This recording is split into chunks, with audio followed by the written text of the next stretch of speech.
Good morning. Welcome back to Grandma Susan's front porch. I'm here again with my little dog Bo, who is a poodle, and Bo and I are going to read a really good book today for you. Putting Bo down so that I can pick up the book, and the book today is Where Are My Books?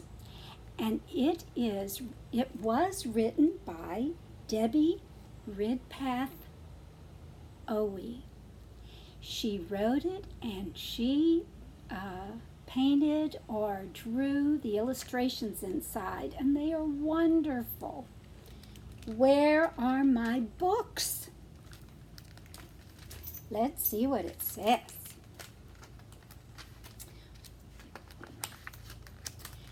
Spencer is the name of the little boy in the book. Spencer loved books. His favorite bedtime book was Night Night Narwhal.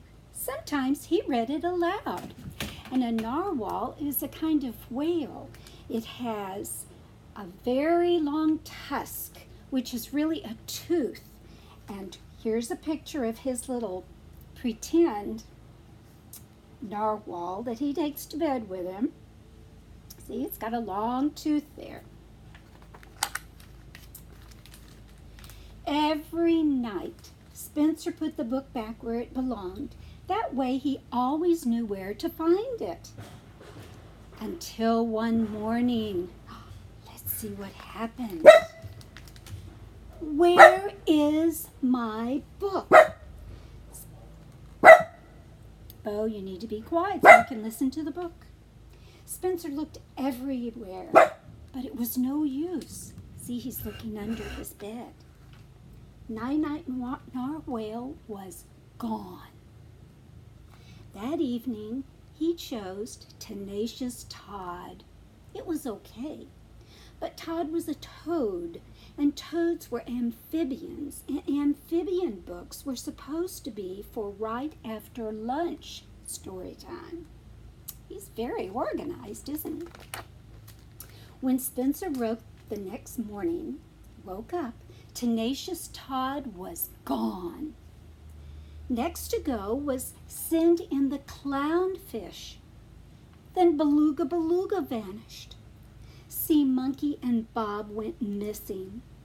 Things were getting out of hand. Spencer vowed to find out what was going on. His father didn't know what happened to Night-Night Narwhal. Spencer's mother had no idea either. Nor had she seen Tenacious Todd, Send in the Clownfish, Beluga, or any of Spencer's other missing books.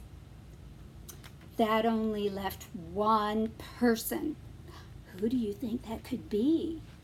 We'll see. Where are my books? I think that's his little sister, don't you? And you know what her response was to what he said. Wah, wah. Oh, you hurt my feelings. Spencer didn't want to hurt her feelings.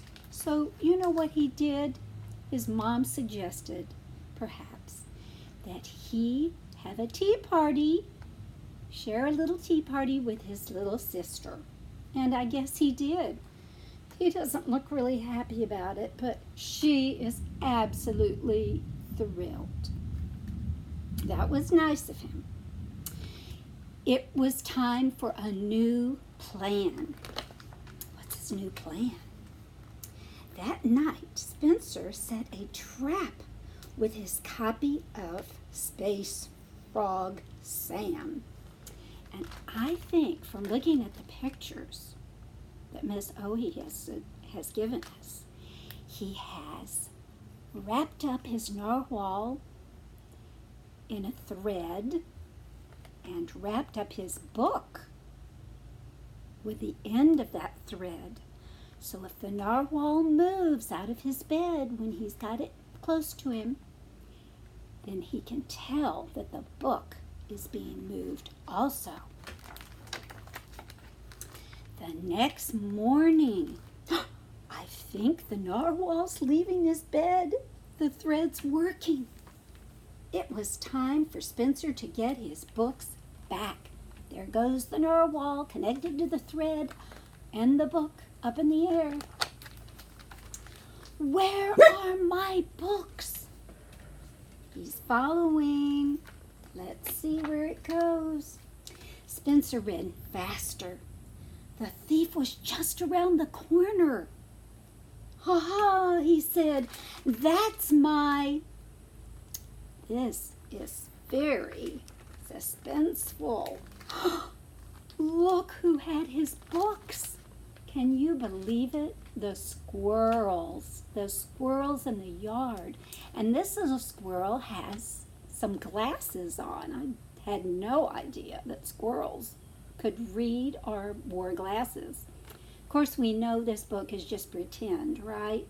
But it's fun. Spencer didn't know squirrels like to read. It gave him a great idea. What's his idea? Spencer told the squirrels they could borrow his books, but there would be rules. Just like at the library, they had to return the books they borrowed before they could borrow more. But they didn't need to leave anything behind. So the squirrels are helping him tote his books, carry his books back to his bedroom. He's got a library. He's like a librarian, isn't he? He's got a library in his room. Spencer even helped them pick out their first book. He chose one for himself, too. And his sister's there. She's interested. Good for her. And he promised to read it aloud. And he's reading it aloud, it looks like, from the picture, to his sister. So, wasn't that a wonderful book? He found his books and he shared them with others. And that is what happens when you go to the library.